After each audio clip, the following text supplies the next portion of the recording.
Live from the capital city, Carolina News brings you your news first, with breaking news and in-depth reporting. Up-to-the-minute weather, and all your sports news and highlights. It's all here, now, on Carolina News. This is the scene across the Midlands right now. Heavy winds and rains are pounding the area, and flash flood warnings are in effect until 8 o'clock this evening. Good afternoon and welcome to Carolina News. I'm Jada Williams. And thanks for joining us. I'm Eric Cirillo. Rains continue to drench the capital city as powerful storms move through the south, and it doesn't look like it's slowing up anytime soon this evening. For more on what you can expect tonight, let's take it to our weather reporter, Parker King, who's live in the Kennedy Greenhouse. Parker? Well, that's right, Eric and Jada. As we've all been looking out. That's right, Eric and Jada. We've all been looking out the window all day waiting to see when is the rain going to fall. Well, as you can see behind me, it has started. It has started to thunder and you can see lightning. If we'll go ahead and take a look at the radar, there is a reports of a tornado spotted in Batesburg and Leesville and reports of 3-inch hail. Everything you see in red, those are tornado warnings for most of the Midlands, and there's also a tornado watch in Lexington County. I'll continue to keep you guys updated and follow these storms, and I'll give you the complete forecast coming up later on. Back to you in the studio. A woman was gunned down in the streets of North Columbia last night. Our reporter Brandon Knapp has the latest. Last night, a woman was shot and killed somewhere along the 5700 block of Coon Road. I'm standing here now with a church to my left, a crematorium to my right, and another church behind me. I talked to neighbors about what it's like to have a shooting so close to home. Well, we got so much walking traffic through here, and people just take the shortcut over to North Main. A lot of drugs, a lot of violence. So I'm used to it. I've lived here since '74, so I'm kind of used to it. Okay.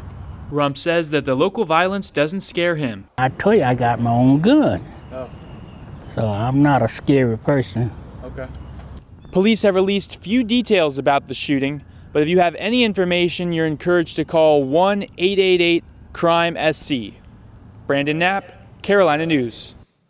The police are remaining quiet on this story for now, but we'll keep you updated with any new updates as they become available. A study at the Medical University of South Carolina shows that African American women in the Gullah community are more likely to develop the disease lupus. Our Carolina News reporter Danielle Williams traveled to Charleston to find out more. Of pictures of her.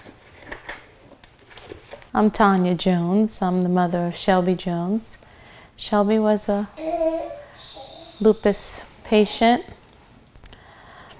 Shelby was diagnosed with lupus approximately 3 weeks before her 18th birthday. Shelby Jones was an honors student majoring in nursing at the University of South Carolina. In her sophomore year, she voluntarily withdrew from school due to lupus-related complications. She said, "Mom, just not feeling well." And she said, I don't feel like I can really focus and have the energy for school right now, so, I've decided I'm going to take some time off. But Shelby never made it back to school. It was Tuesday, September 30th. It was approximately 11. It was between 11 and 12, and Shelby had a conversation with me, and I went over to sit with her at the bed and touch her, and she just, she took her last breaths. Shelby died of lupus at the age of 19. Lupus is an autoimmune disease in which the body's immune system attacks healthy body tissue.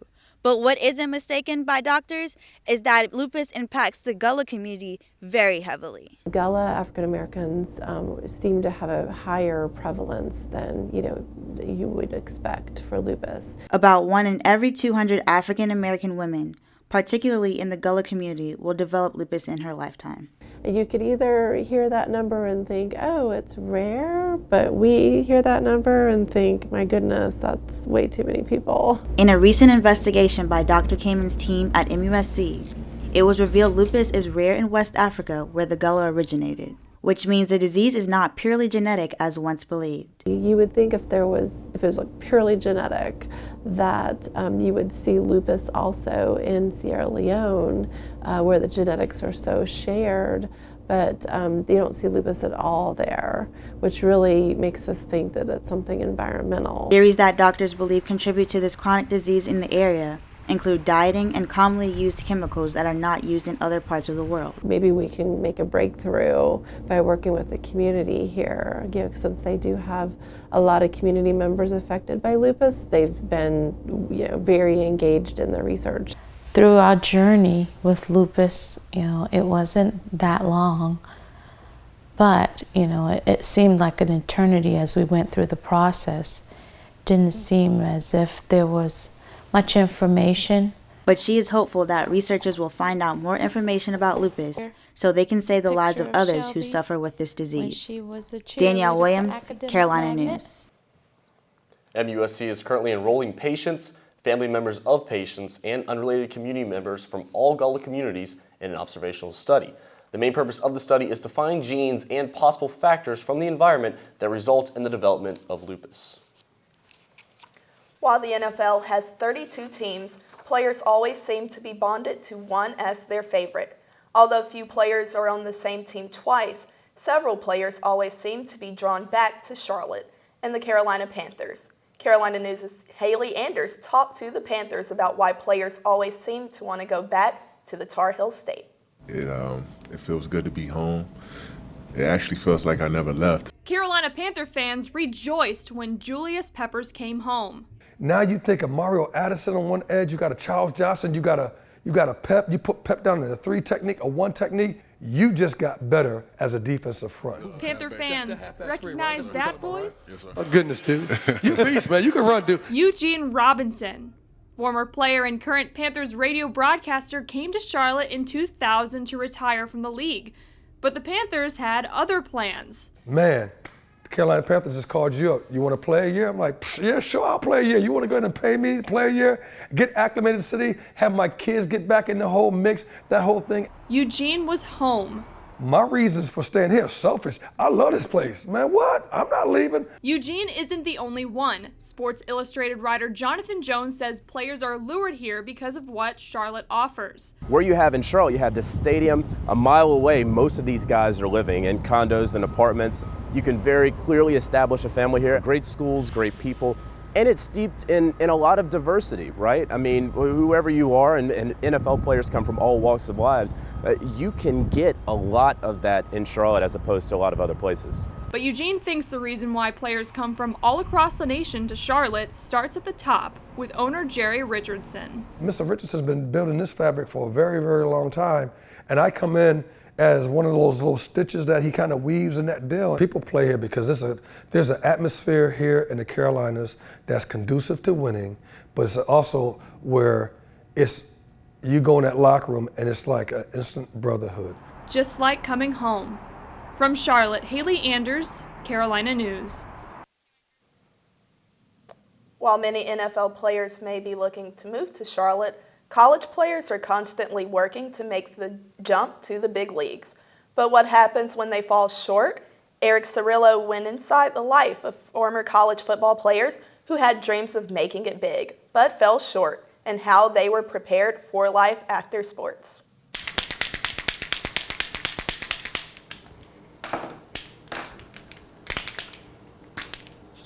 I did this piece because it's one of the cartoons from my childhood, Samurai Jack. They just brought this show back. For Garrison Gist, art has always been part of his career path, be it on canvas or on the football field. Gist was fullback and running back for the Gamecocks during his time at the University of South Carolina, but had aspirations that went beyond the turf. I want to get into like the museum and gallery business. But tackling those goals was trying at times during his college career. It sucked sometimes when you got 6 a.m. workouts and then you got an 8 a.m. class, so you're trying not to fall asleep in class, or You got class all day and then meetings and then stuff like that. Stuff that former athletes know all too well. Meet Joe Weidman, an associate at the Hendrick Gardner Law Firm in Columbia and former linebacker at Presbyterian College who had dreams of making it to the NFL. Opportunities came where scouts come in, and just at a certain point I was like, I might actually have a chance.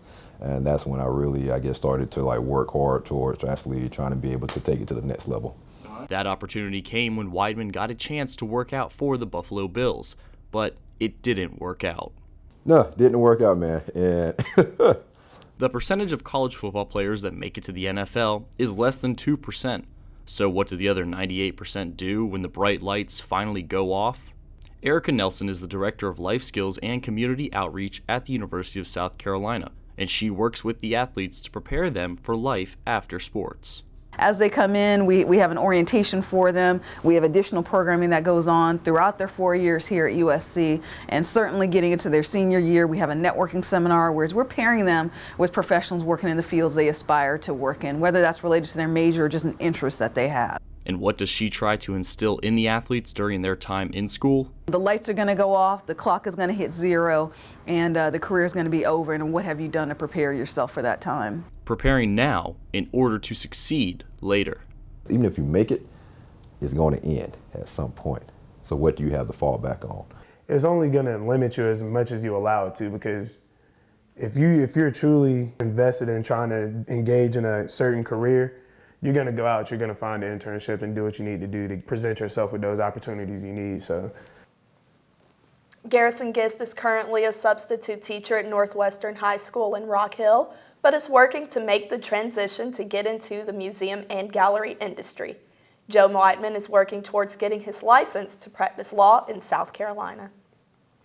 You know, it was great to see visiting with both of them and hearing their stories and hearing what they went through.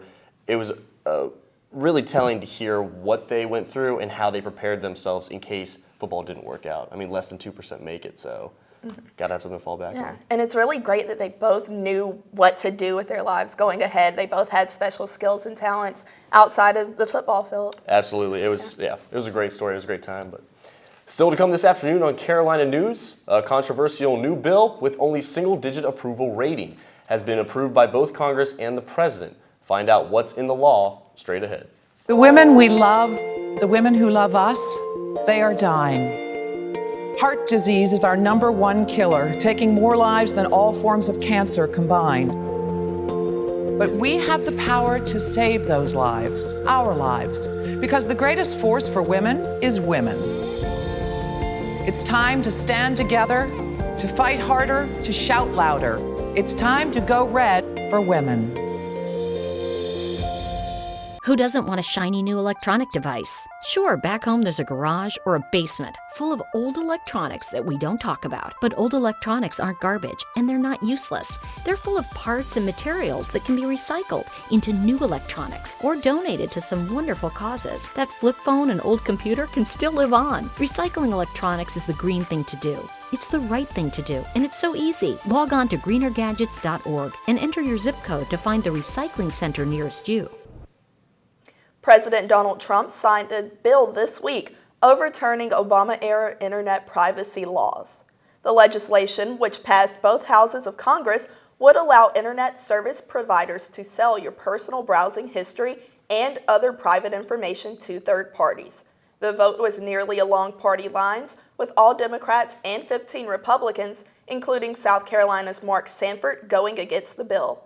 According to a recent YouGov poll, only 6% of Americans approve of the bill, with 83% opposing. The arts are nice, but do they really need government funding? Carolina News reporter Andrea Esselman brings you a look at how President Trump's budget plan would hit the Columbia arts community.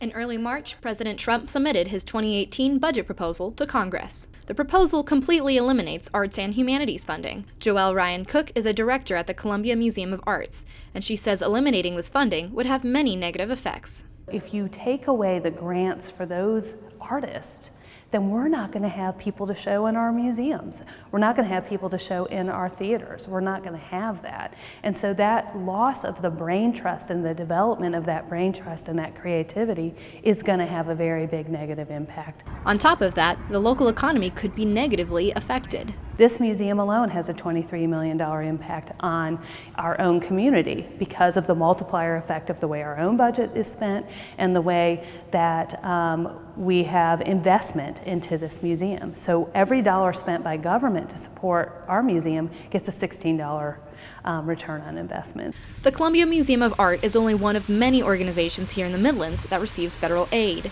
The South Carolina Arts Commission receives all of its operating budget from the National Endowment of the Arts, or NEA, and eliminating this budget would make them less able to provide grants to artists and organizations across the state.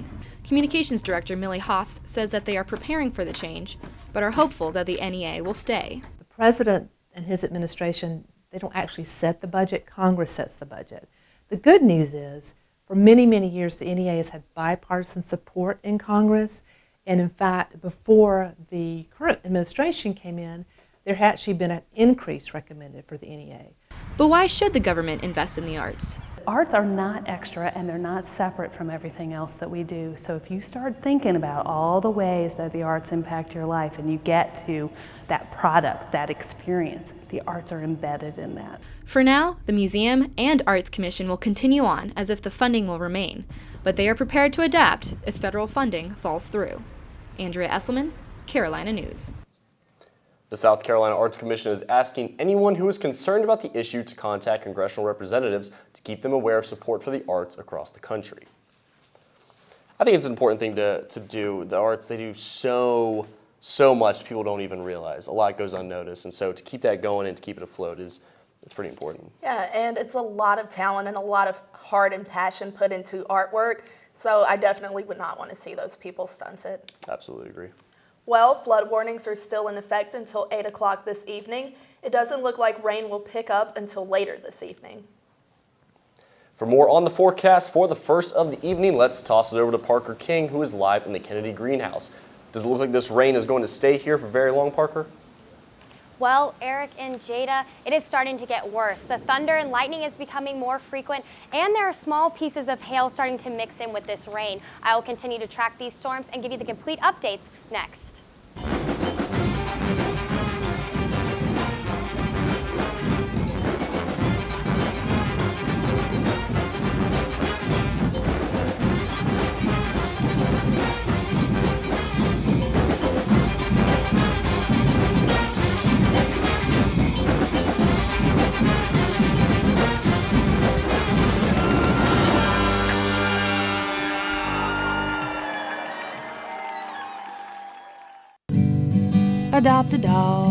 Adopt a big dog, unless you have a small apartment. But if you have a little grass, get off your ass. Adopt a dog, adopt a dog, adopt a big dog, and you will have a bigger friend. Adopt a dog, adopt a big dog, give him a home he can defend. Ooh. I just walked by and I said, "What's happening, guys?" And they told me they were making music. It's the way you walk, it's the way you talk.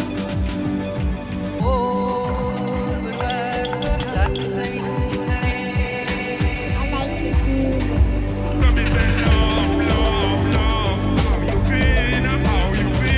They said I could play, so any chance to play at all. You know, that's my life. I love music. Yeah, that's how we do it.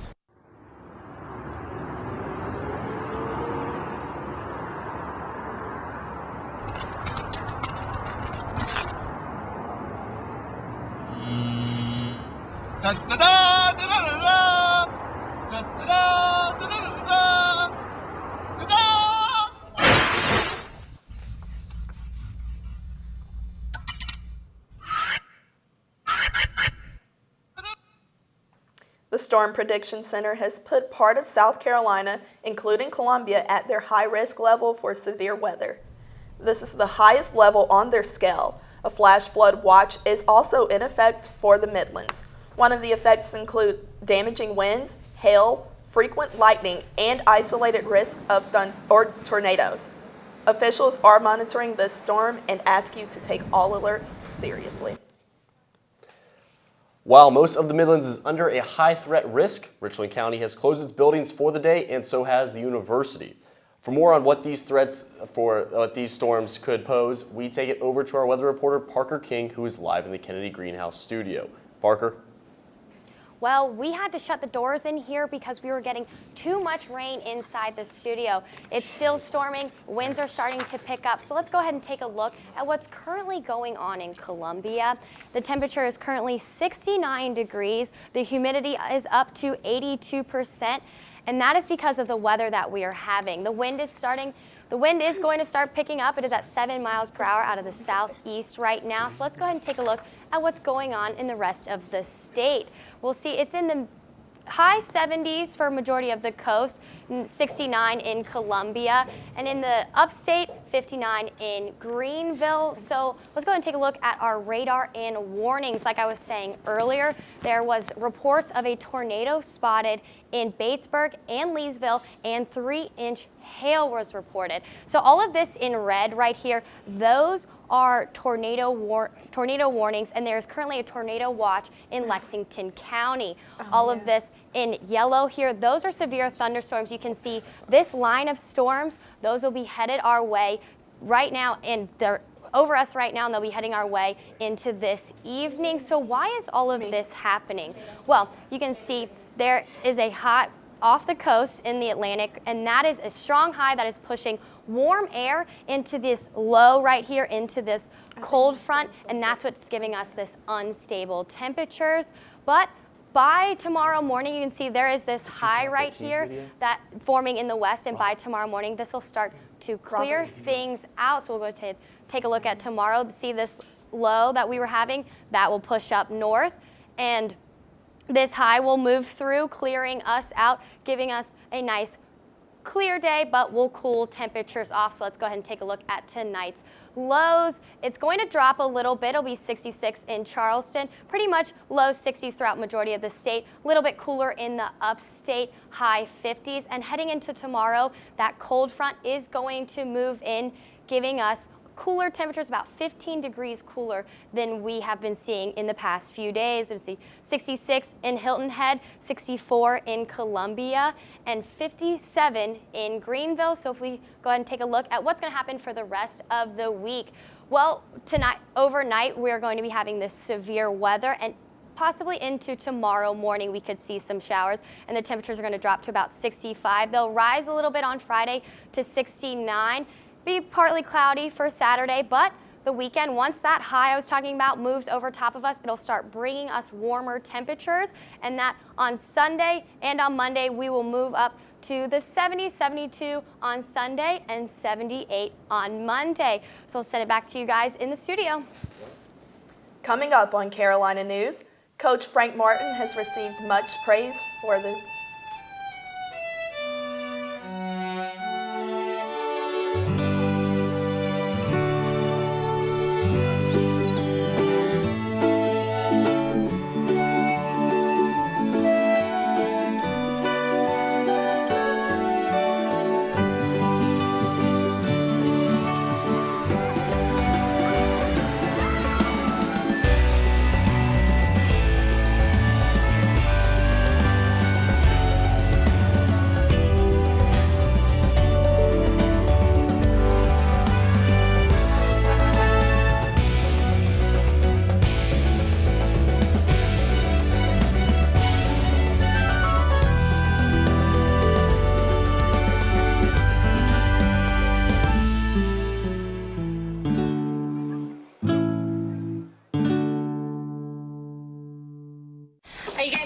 Oh, prime time. We are rolling. All right, Mama's gonna bring it home. Mama's gonna bring it home. Okay. Come on, watch this guy.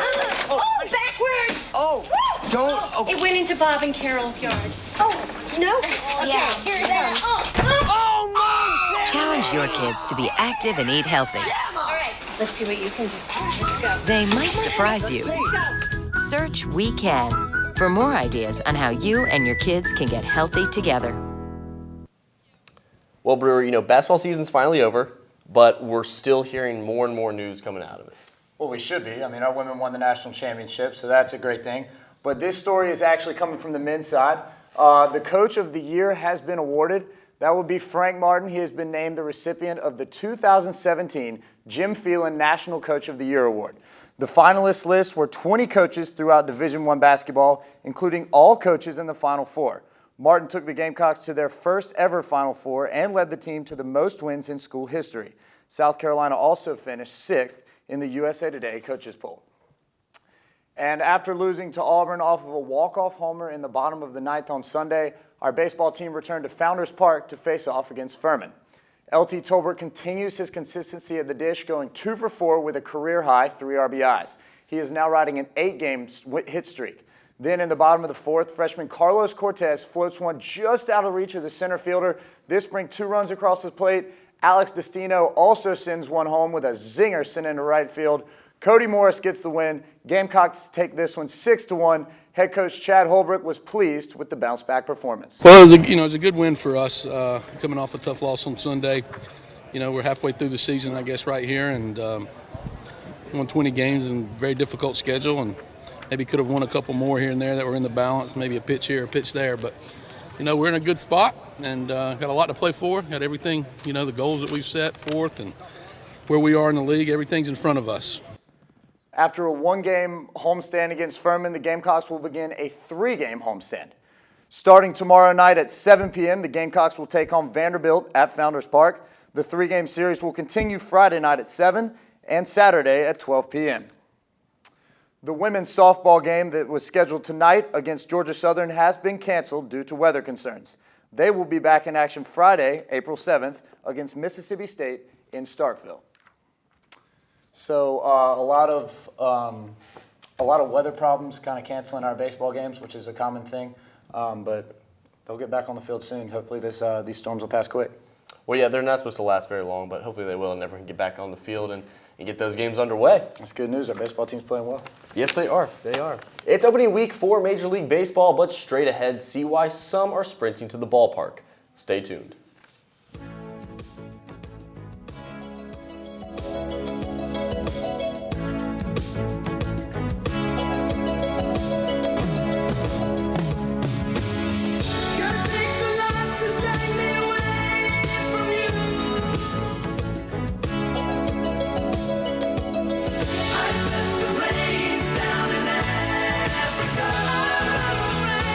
The new gorillas and feed the giraffes at Riverbank Zoo, Columbia.